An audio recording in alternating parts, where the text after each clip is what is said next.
The following was recorded in front of a live studio audience at the Studio 21 Podcast Café. This is the United Podcast Network.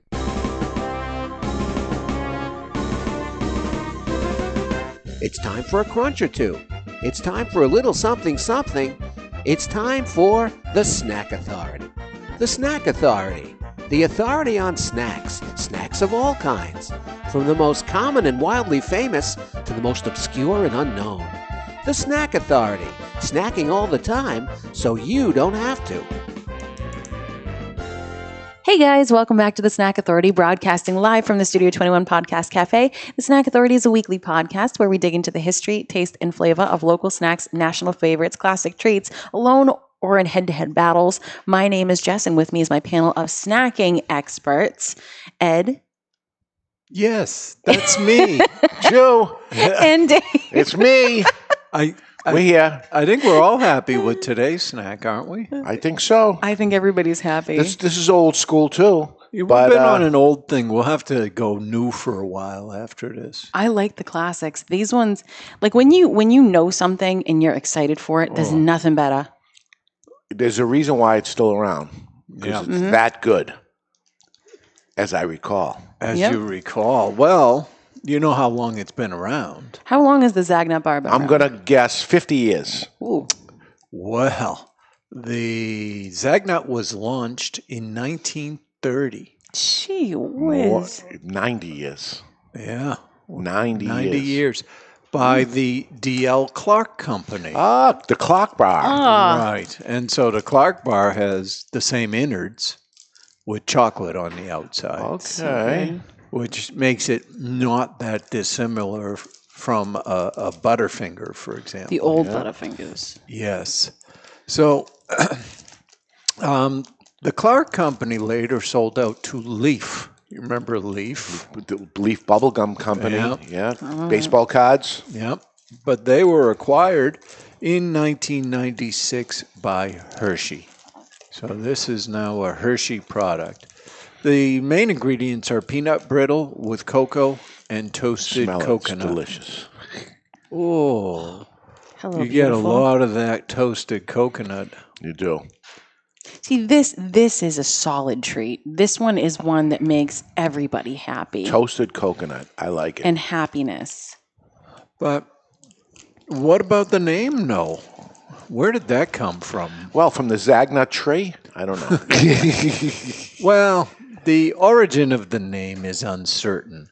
But, the nut part could come from either the coconut coating or the peanut center or both. When other candy companies were zigging, they were zagging. Well, Amen. interesting you say that. The slang phrase zigzag was popular in 1930.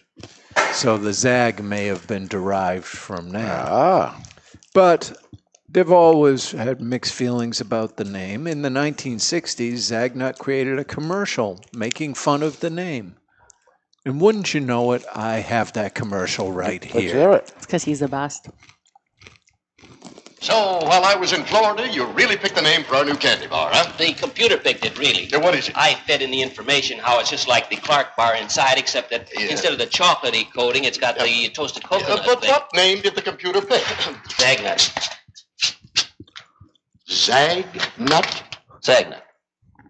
That is, without a doubt, the lousiest name for a candy bar I have Lousiest. ever heard. What's this? You actually printed a little label saying Zagnut and wrapped it around this candy bar?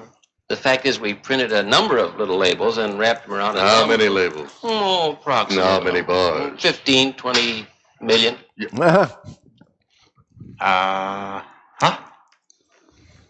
Well, that's not such a bad name. Thus was Zagnut, sister ship of the Clark bar, born. Ooh. And to crunch into one, remember, a Zagnut by any other name would be a good thing. And that's when they used to run the minute commercials more than the 30-second ones. But And computers. What year was that? That sounds that was 50s, in the 60s? it was in the 60s. In the 60s, talking Yeah. about computers. Oh This yeah, is so the good. computer picked the name. We ran that in the computer and picked the name for us. Zagnut. What a lousy. I can't even put the word lousy near this candy bar. It's got Great. good crunch. Yeah. This is the stuff that dreams are made out of. Toasted coconut. I don't know what you could do to make it better. I think the addition of that little bit of molasses makes it just a little bit richer. The toasted coconut. This is a satisfying snack. Yep. And because it's peanut butter, this counts as like a Meal. trail bar or something, or the healthy bars. You think it's healthy? I'm gonna pretend it is. All right. Mm-hmm. Coconut's good. All right. Get stuck in the back of your teeth, but then you got something for later. A snack for later. Yeah. You don't get a lot of buildup on the teeth, though. I feel as though the Butterfinger's worse for that. This one's not. Believe it or not, with the toasted coconut coating, you'd think it'd be messier than a Butterfinger. This is the neatest crunchy peanut butter bar I've ever had. Yeah. And the coconut clings well. Well, I think the name is pretty bad. Yeah. I like the name. It's fun. It's not appetizing, like Butterfinger. I actually didn't like the name Butterfinger. Really? Eating fingers. Chicken finger, Butterfinger. Where do you think the chicken finger came from? Butterfinger was first, right? That's why you never see a chicken with fingers. So we've been back and forth over time. Is cereal a snack? Yes. It's not Boy. filling enough for a meal. It's breakfast. Breakfast cereal. I don't know if it's my pregnancy, but if I eat cereal, I'm Although hungry they in 20 put minutes. they put it on other things and stuff, and you're going to see little Rocco's going to eat his Cheerios as little snacks, right? In Zagnut, yes. Well, we still don't have to resolve it, but for the purposes of the news, cereal is a snack.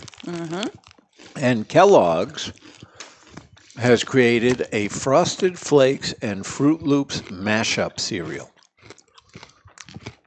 So, it combines Frosted Flakes and Fruit Loops in a single box. Do they own both of those? Okay. Is it both separate cereals, or is it like Fruit Loops coated with the frosted? No, both separate, just mashup, mixed in one box. Do you ever mash up your cereals? You have two different kinds? and When you I put- have a little bit left of each, yeah, but not on purpose. Yeah, I do it on purpose always. Yep. Really? Yeah. It's a thing. I mix it all the time, and I'm into it. That's the way I want to do it. I went to a cereal restaurant Ooh. more than 10 years ago, a dozen years ago at least, down in Florida. College kids came up with a business concept while they were in college. That was part of their curriculum. They had to come up with a business idea. And they came up with the cereal bowl or the cereal box or something. When they got out of college, they got together and they really put the store out. And on the wall were clear bins filled with cereal, all different kinds. And you go in and get a bowl. And then you get whatever kinds you want. That's wild. And then you get weighed. And then you go over to the milk bar, and they had all different kinds of milk, 1%, 2%, full milk, That's wild. cream thing, whatever. And all they carried was cereal. That was it. And I had to go.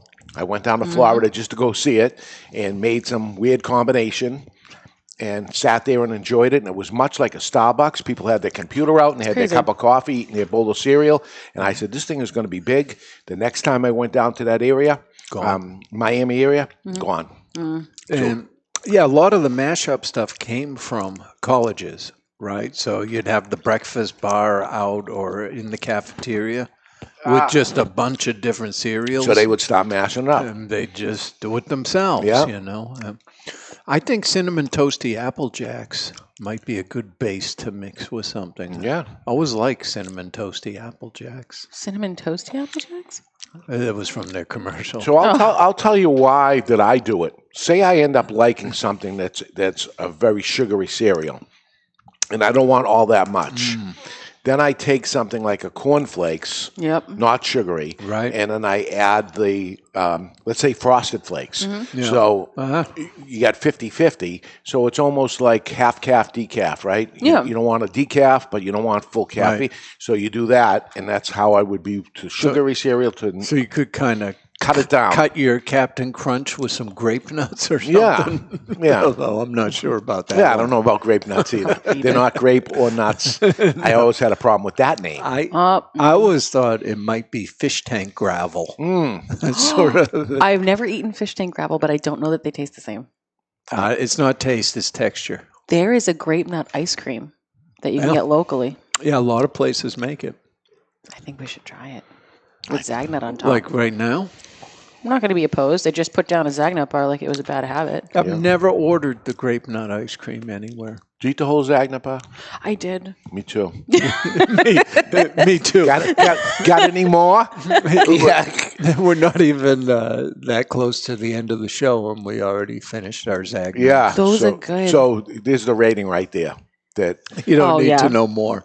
now, full size, 200 calorie bar was fabulous. It was everything I thought it would be and more. Oh, yeah.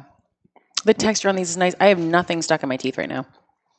I got a tiny remnant on the top right. You probably didn't need to know that. I did. We're going to see how long it takes to... Because I'm telling you, I mean, for the...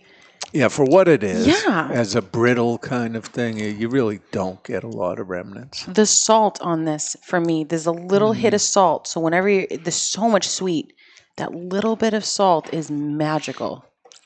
It's almost perfect. The Zagnut bar is almost perfect. I think you're right.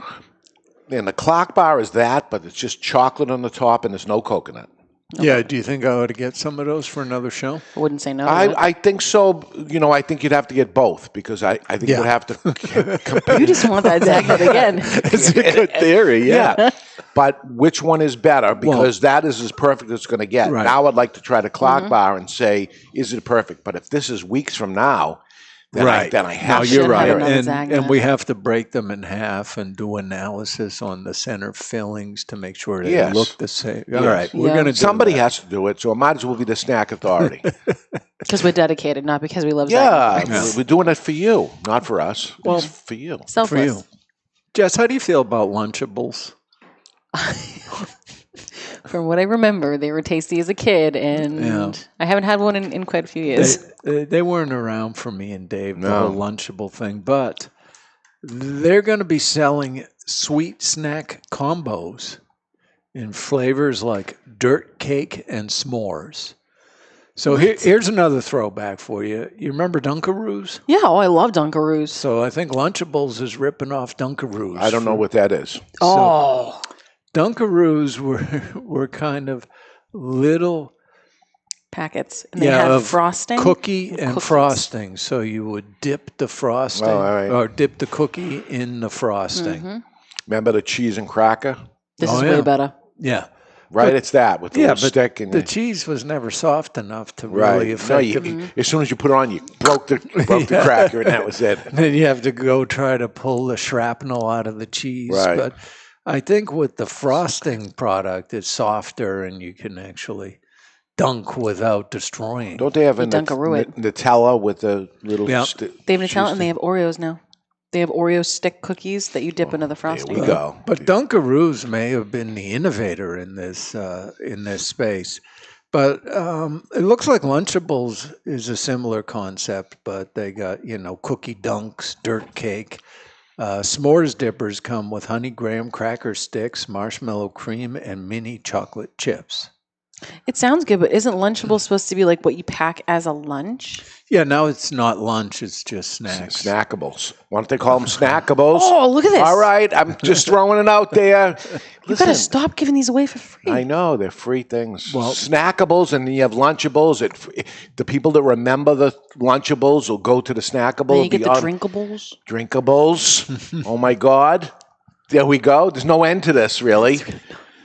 There you go. Just It's all yours. maybe you'd like the dirt cake version. It has gummy worms, Oh, I love the chocolate frosting, and chocolate cookie How crumbs. about like Healthables that would give you slices of apple and you dip it into a yogurt? And we'd never buy it. But We it would be probably wouldn't. No, it'd be for the healthy people or something. Yeah. Healthables. I don't know. I think Not Bowls. bad for you, bowls. Yeah, not bad for you, Bulls. Not bad for you, Bulls. Rolls off the tongue. And think of the commercial on that. Ooh. We could do a great The commercial. computer made this. The computer said this. Yeah. What a lousy name. Not bad foyables? I don't think so. It's not a very good snack, but it's good for you. Yeah, we already printed the the packaging for it. There it is. It just went full circle, folks. You're welcome. I think the healthy ones you kind of have to construct at home because you probably want fresh ingredients. You know, I have pickles in a bag. Do you know what that is? Yeah. Yes. I have them at home. And they're sliced pickles, and they're in a sealed bag. And you rip off the top. Rip off the top, and they stay good, and they're nice, and they snap, and they're good. So they can do this with apples. They do, but they use like I don't know if it's like a citric acid or lemon juice. Yeah. But it makes the apple taste funny business. Yeah. But once you dip it into the yogurt or whatever it is, it changes altogether. Maybe it'd be better to dip it into chocolate. Yeah. It would be better, and it wouldn't but then be a good for you bowl. Yeah, good for you. Not bad for you. Sorry. I've already messed it up. Well, we'll have different degrees. That will be its competitor that will come out. Good for you to go up against a not bad for you. I don't know. Like, I think I'd go with the one with the chocolate. Right. But what if it ends up being like the quote unquote chocolate? The snackable. You know what I think I would do? Just keep eating Zagnuts. Yes. I think that would probably be the best choice. You don't have to care. And they don't have to change the name There's of it. protein in it, though. Yeah, there's 3 grams of protein and vitamin D. Is that good? No, I lied. There's no vitamin D. There's potassium. So here's the story. You eat the Zagnut outside in the sun, vitamin D, and you got the Zagnut. Fresh air. It's a great experience. There you go. So there you are. I feel good about it. Yeah. And if anybody out there has never had a Zagnut, they need to do it. Oh, and how does it go up against the clock bar? We'll have that in a later episode. I promise you that. If you guys ever have an idea of anything we should dig into, an idea of a snack we should pair against one another, much like the Clark and the Zagnut, please contact us at thesnackauthority@gmail.com. Please let your snack eating friends know about us. Share, subscribe to us, give us a 5-star rating. For Dave, Ed, and myself, have a wonderful, lousy named Zagnut delicious day. There we go. The views and opinions expressed by the hosts, guests, or callers of this program do not necessarily reflect the opinions of the Studio 21 Podcast Café, the United Podcast Network, its partners, or affiliates.